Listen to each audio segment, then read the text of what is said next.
Assalamualaikum warahmatullahi wabarakatuh. Selamat pagi, selamat siang, selamat sore, dan selamat malam, Mas Mbak sekalian. Izin memperkenalkan diri, nama saya Wildan Haidar Ilmi dengan NIM G00249190 dan saya dari kelompok B6. Pada kesempatan kali ini saya akan menjelaskan laporan praktikum laboratorium anatomi blok 1.3 tentang sistem pencernaan dan metabolisme. Langsung saja dimulai pada laporan yang pertama. Alif baru saja flexing ke circle tongkrongannya gara-gara perutnya mirip roti sobek pas mereka nongkrong. Teman-temannya yang merasa insecure bertanya ke Alif, bagaimana cara biar bisa sispek maksimal?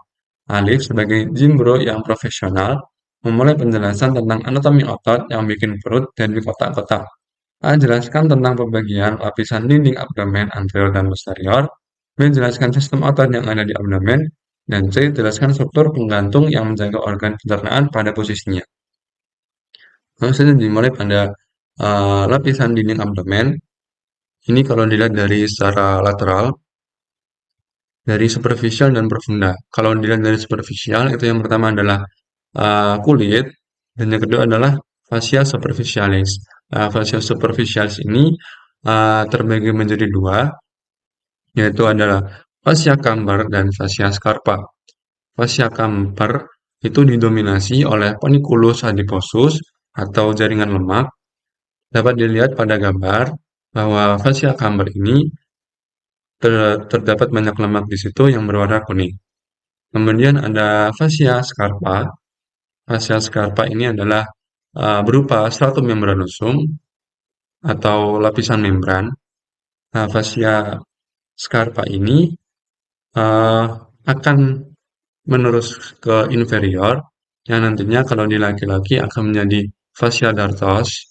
Kemudian kalau di perempuan, ia akan menjadi komponen dari labium majus pudenda. Kemudian setelah dari fascia superficialis, ada fascia profunda, dapat dilihat di sini, berupa lapisan yang sangat tipis. Kemudian ada setelah fascia profunda, ada musculus dan aponeurisisnya. Kalau dilihat dari lateral, eh, terdapat musculus externus obliquus externus abdominis, musculus obliquus internus abdominis, dan musculus transversus abdominis. Namun kalau dilihat dari secara anterior, itu terdapat musculus rectus abdominis dan musculus pyramidalis. Kemudian setelah musculus dan aponeurisisnya ada fascia transversalis.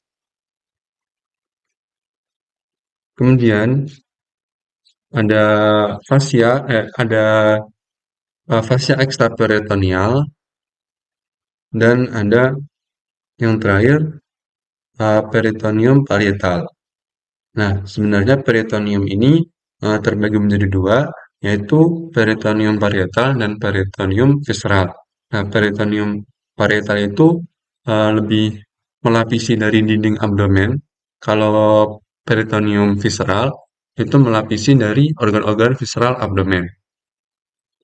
Nah, kedua peritoneum parietal dan peritoneum visceral ini akan membentuk suatu kavitas peritonei atau cavum peritonei, dan cavum peritonei ini terbagi menjadi dua, yaitu cavum peritoneum mayor dan cavum peritonei minor. Nah, kedua cavum ini akan berhubungan di foramen diploica Winslow. Kemudian kalau ditinjau dari uh, posteriornya, ini ada kulit dari kulit terlebih dahulu. Kemudian ada fascia superficialis dorsi. Kemudian ada musculus yang terdapat pada posterior.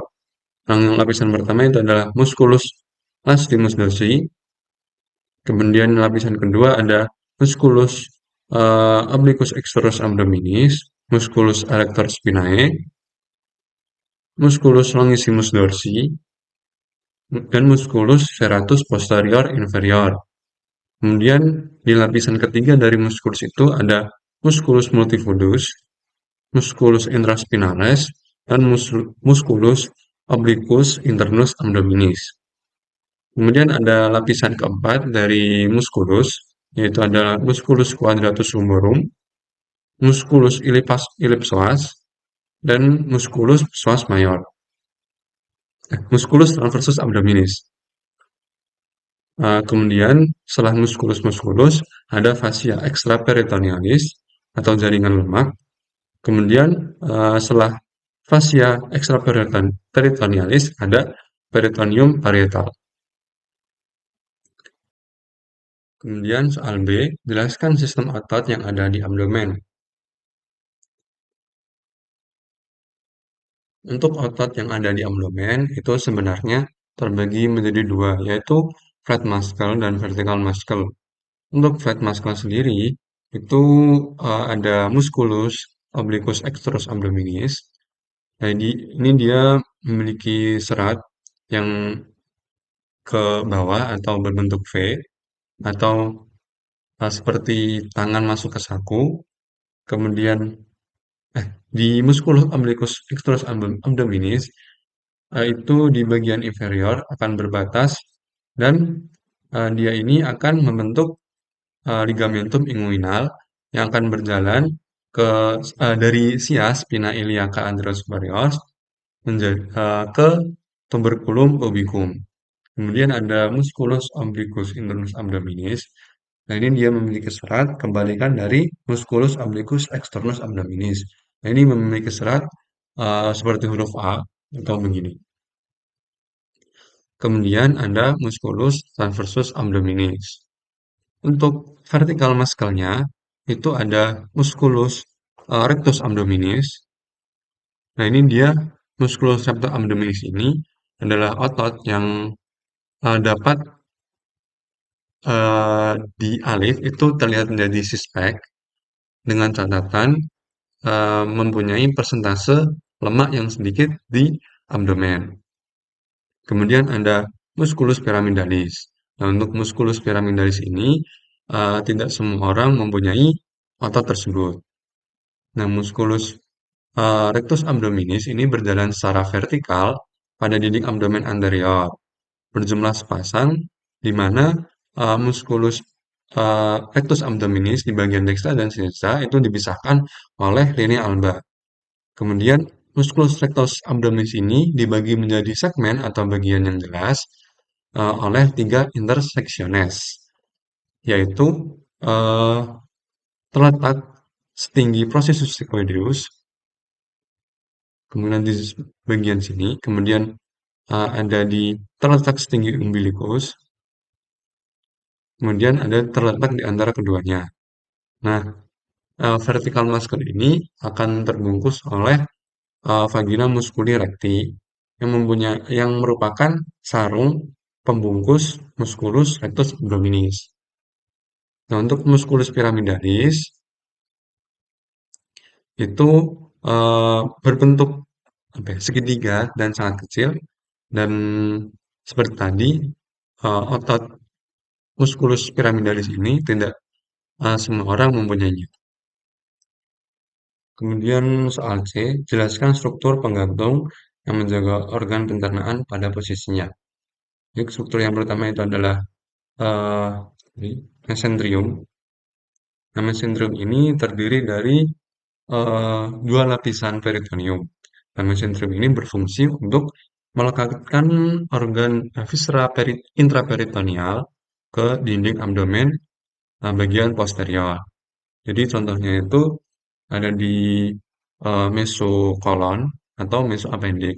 Yang berarti di mesokolon itu dia akan melekatkan kolon ke dinding abdomen bagian posterior. Kalau di mesoappendix dia akan melekatkan appendix ke dinding abdomen bagian posterior. Kemudian ada omentum. Nah, omentum sendiri itu terbagi menjadi dua, yaitu omentum maius dan omentum minus. Untuk omentum maius itu terdiri dari 4 lapisan peritoneum. Nah, ini omentum maius ini melekat pada apa ini namanya? curvatura mayor dari gaster, dan duodenum pars superior. Momentum ini berbentuk tirai yang akan menutupi kolon transversum dan intestium tenue. Kemudian melipat ke belakang dan melekat pada bagian atas dari mesokolon transversum. Kalau dari omentum minus sendiri, itu dari eh, curvatura minor. Seperti lihat pada gambar, eh, dari curvatura minor melekat pada curvatura minor.